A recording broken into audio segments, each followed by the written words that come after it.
Doctor Lahiri के मकान का कब्जा लेने पहुंची प्रशासनिक टीम 3 दिन की मोहलत दी। सोमवार को कब्जे की कार्यवाही करेंगे।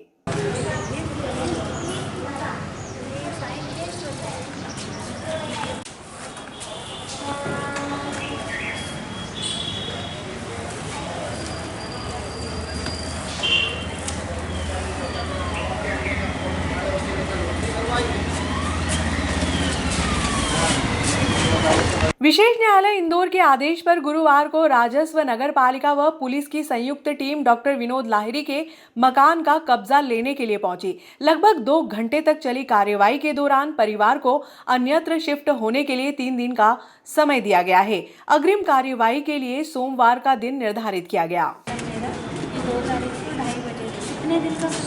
मैडम कोई समय नहीं दिया है। एक्चुअली मैडम कोई भी चीज़ होती है तो कम से कम अविलंब लिखा है मैडम मैंने। पर मैडम आज हम मैडम कोई भी जैसे अपन कहते किराएदार यहाँ की मैं 26 में साइन करी हूँ और 2 तारीख को तामील करा दूँ। नहीं मैडम ये जिस दिन यहाँ तो बच्चे विशेष न्यायालय इंदौर के प्रकरण के मामले में डॉक्टर विनोद लाहिरी के मकान का कब्जा लेने के लिए कलेक्टर कुमार पुरुषोत्तम ने रिसीवर तहसीलदार रेखा सचदेव को नियुक्त किया।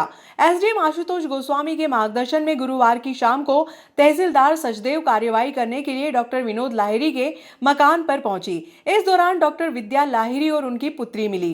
तहसीलदार सचदेव ने आदेश का हवाला देते हुए कार्यवाही करने की बात कही। डॉक्टर लाहिरी ने मकान के सामान को अन्यत्र शिफ्ट करने के लिए 3 दिन का समय मांगा। रिहायशी क्षेत्र होने से तहसीलदार ने एसडीएम के मार्गदर्शन लेकर 3 दिन का समय दिया। सोमवार को तहसीलदार द्वारा मकान पर कब्जा लेने की कार्यवाही की जाएगी। कार्यवाही के दौरान आरआई रतनलाल डामोर, पटवारी अनिल शर्मा, नरेंद्र जाटव, महेंद्र सिंह यादव, नगर पालिका engineer Nilesh Pancholi, time keeper Rais Qureshi, आरक्षक संजीव नयन, हितेश हाड़ा आदि मौजूद थे। गौरतलब है कि 27 फरवरी 2012 को लोकायुक्त ने डॉक्टर विनोद लाहिरी के निवास स्थान पर आय से अधिक संपत्ति होने के मामले में कार्रवाई की थी। प्रकरण की सुनवाई इंदौर के विशेष न्यायालय में चल रही थी। सुनवाई के दौरान 9 मई 2022 को बीमारी के चलते डॉक्टर विनोद लाहिरी का निधन हो गया, जिनकी प्रथम पुण्यतिथि 9 मई को है।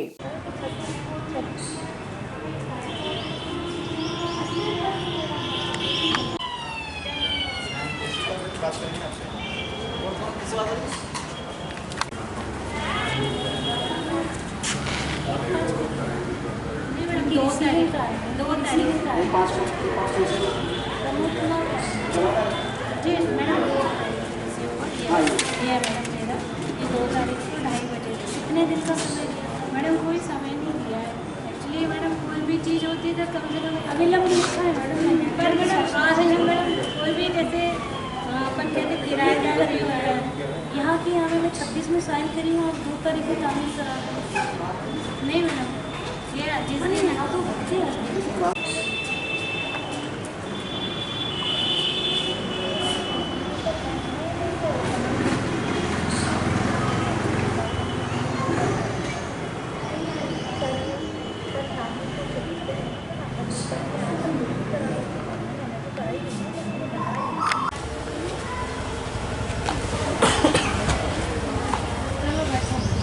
प्रशासनिक टीम यहाँ पे कार्रवाई करने के लिए पहुंची थी, क्या है पूरा मामला?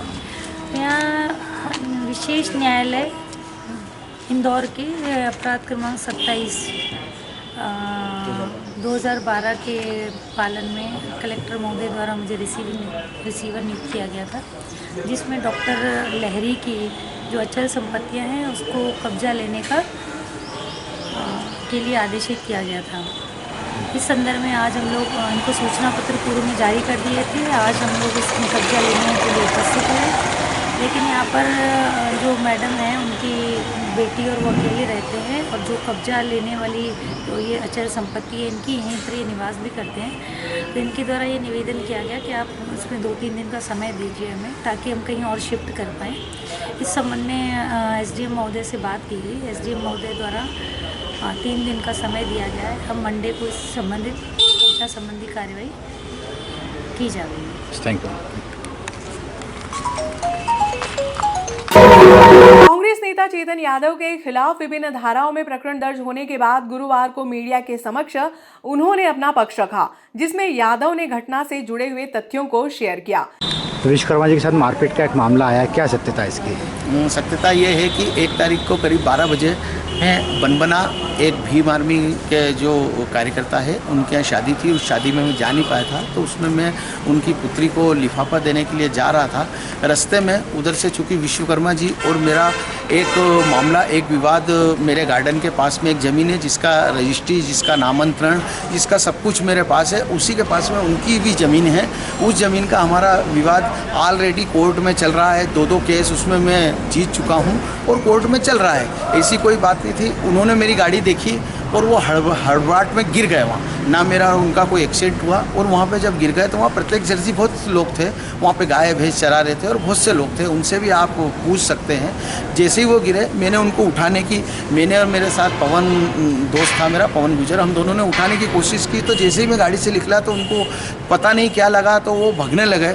उन्होंने बोला कि मारेंगे। इतने में मेरे दोस्त पवन ने मेरे को बोला कि चलो यार भैया, अपना इनका ऑलरेडी विवाद चल रहा है। हम वहाँ से चले गए। उसके बाद भी हम जब भी वहाँ बनबना गए तो मन नहीं माना पवन का। उसने बोला कि यार भैया एक बार अपन देख लेते हैं, उनको कम लगी ज़्यादा लगी क्या है, अपनी कोर्ट का मामला अलग है और एक संवेदना अलग है, तो मिलना चलते हैं। हम वहाँ से पलट के वापस गए। जब हमने वापस नागदा तरफ आ रहे थे तो लाल गेट के पास में हाउस खड़े हनुमान जी के पास में एक कैफ़े के पास में विश्वकर्मा जी नाक पे रुमाल लगा के, और नाक से उनके ब्लड बह रहा था, नाक से रुमाल लगा के वहाँ पे खड़े थे। भीड़ भाड़ लगी हुई थी।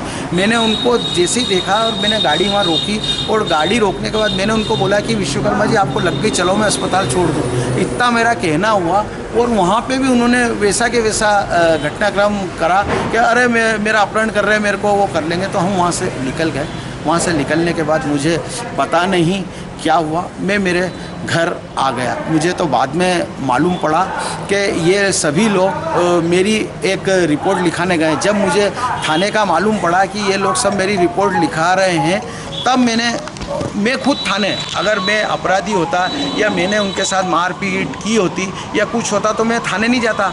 मैं उसी वक्त थाने गया। थाने में और पवन हम दोनों थाने गए। थाने जाके हमने पूरा हमारा भी घटनाक्रम बताया। इतने में जो इंचार्ज टीआई साहब थे उनका ऐसा कहना था कि आपने अपहरण का प्रयास किया और आपने इनको डिक्की में उठाने की कोशिश की, आपने इनके साथ मारा कूटी करी।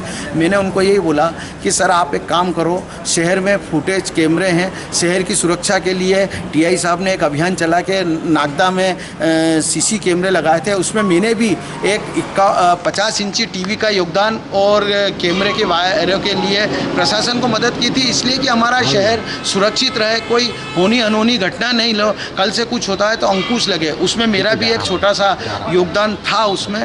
तो मैंने उन लोगों से यही निवेदन किया कि सर अगर मैं अपराधी हूँ तो आप मेरे को बेशक गिरफ्तार करो, आप बनबना रोड जाओ, आप बनबना रोड जाके आप वहाँ के जो लोग हैं उन लोगों से पूछताछ करो।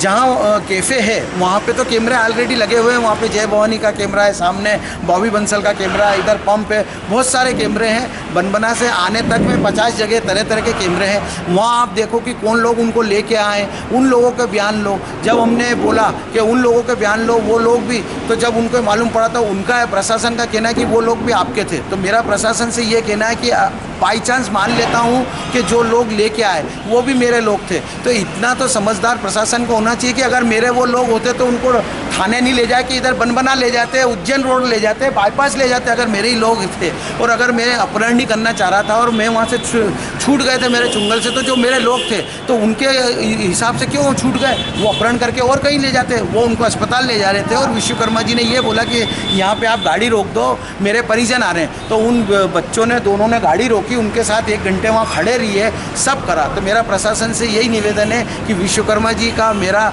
मामला पूरा के पूरा प्रॉपर्टी का है, उनका मेरा है, मेरा कोई उनसे साहूकार नहीं है। इसके पहले भी वो हजारों बार मेरे खिलाफ झूठी शिकायतें कर चुके हैं। इसका प्रमाण भी पुलिस प्रशासन के पास है। प्रशासन भी जानता है कि 2-3 साल से हर दूसरे तीसरे दिन वो एसपी, कलेक्टर, तहसीलदार साहब, एसडीएम साहब के पास जाते हैं, मेरी शिकायत करते हैं। तो मेरा ये निवेदन है पुलिस प्रशासन से कि अगर मैं कहीं गलत हूँ तो मेरे को फुल गिरफ्तार करे, 323, 324 अपहरण जो लगाना, 302 मर्डर सब लगा दे, पर कम से कम एक बार जांच तो करे।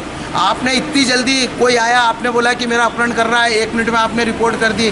विश्वकर्मा जी वहाँ आते हैं रिपोर्ट करने, जब रिपोर्ट करने आए थे, जब सही सवाल थे, जब उनके हाथ में कोई पट्टा नहीं था, सिविल हॉस्पिटल वो गए, सिविल हॉस्पिटल वालों ने उनको नॉर्मल जब बताया, उसके बाद वो 4 घंटे बाद जनसेवा जाते हैं, एक दिन उनके हाथ पे पट्टा चढ़ जाता है, दूसरे दिन उनके पैर पे पट्टा चढ़ जाता है। तो ये सब सोची समझी राजनीति है, ये मेरे करियर को ख़राब करना चाहते हैं, जो मेरा अभी राजनीतिक करियर चल रहा है। चूँकि आप सबको पता है, आप सभी के आशीर्वाद से मेरा भास्कर दैनिक भास्कर अवार्ड जो है वो प्रदेश के 40 व्यक्तियों में मेरे को चयनित किया है, उस कारण ये लोग मेरी छवि धूमिल करना चाहते हैं। और मैं नागदा और प्लस मेरी जो बहनें, इन 2-3 दिन में सब लोगों का इतना अदीम प्यार मिला, मेरी फेसबुक भरी पड़ी है। आप सभी का भी मैं धन्यवाद करना चाह रहा हूँ कि आप लोगों ने सभी ने कल भी पूर्व पार्षदों ने और इन्होंने मेरे लिए यहाँ पे CSP साहब को ज्ञापन दिया। आज यादव समाज के 30-40 लोगों ने SP साहब को एक ज्ञापन दिया। कल मैं खुद, अगर मैं मुलजिम होता, कल मैं खुद एडिशनल SP साहब के पास मिल के आया,